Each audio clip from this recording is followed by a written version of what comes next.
अस्सलामुअलैकुम वरहमतुल्लाहि वबरकातुहू। व्यूवर्स, आज के इस वीडियो में आपके साथ एक पावरफुल वजीफ़ा शेयर करेंगे। दुनिया दारुल इम्तिहान है, इसमें इंसानों को आजमाया जाता है और आजमाइश से किसी मोमिन को भी मुफर नहीं। उसे इस जहाँ में तरह तरह की मुश्किलात और परेशानियों का सामना करना पड़ता है।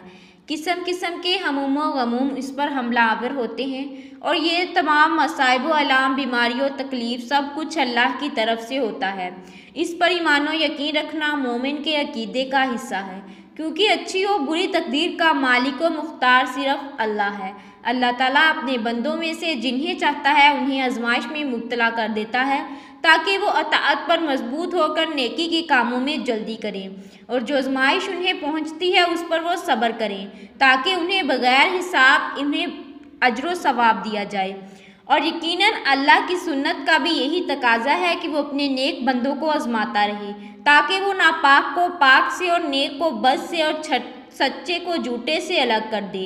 लेकिन जहाँ तक उनके इसबाब का तल्लक है तो वो सरासर इंसान के अपने किए दरे का नतीजा समझना चाहिए कि हमारी गलतियों कोताहियों की वजह से हम पर ये मुश्किलात हैं, हम पर ये परेशानियाँ आ रही हैं। ये अमल मशहूर है, कुरान पाक के 14 सजदों के नाम से मशहूर है।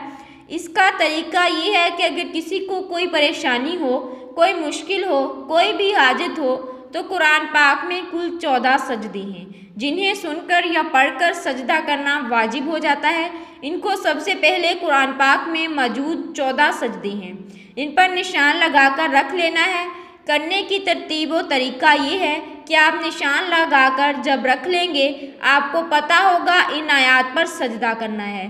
तो सबसे पहले आपको ये करना है, कुल 14 सजदों की आयत हैं, तो सबसे पहली आयत एक मरतबा तिलावत करें और वो आयत तिलावत करने के बाद सजदे में चले जाएं और सजदा में जाकर सजदा की तस्बीह पढ़ें और तादाद ताकत की रखें और 3 से ज़्यादा होनी चाहिए। और सजदा से उठकर अपने मकसद, अपनी परेशानी, अपनी मुश्किल और अपनी हाजत के लिए अल्लाह से गिड़गिड़ा कर दुआ करें।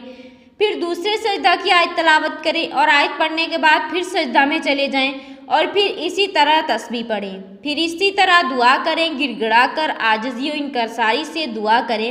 इस तरह 14 सजदों की 14 आयत तलावत करें और हर आयत पढ़ने के बाद सजदे में चले जाएं और सजदे में जाने के बाद वही सजदे की तस्बीह सुभान रब्बी आला तलावत करें और उठकर अल्लाह से गिड़गिड़ा कर दुआ मांग लें। ये बहुत मुख्तसर सा अमल है, शायद इसी अमल को करने में आपके 5 से 10 मिनट ना लगें, लेकिन इस अमल को चंद दिन करें, चंद हफ्ते करें, इंशाअल्लाह आपकी कोई बड़ी से बड़ी हाजत होगी, कोई परेशानी होगी, वो हल होना शुरू हो जाएगी, परेशानियां ख़त्म हो जाएंगी, हाजात पूरी हो जाएंगी। बहुत ताकतवर, मुजर्रब और आजमूदा अमल है। अच्छी बात दूसरों तक पहुंचाना सदका जारिया है। वीडियो को सवाब की नीयत से अपने दोस्तों के साथ शेयर करें। मिलते हैं किसी और अच्छी वीडियो के साथ, तब तक के लिए फ़ी अमानिल्लाह।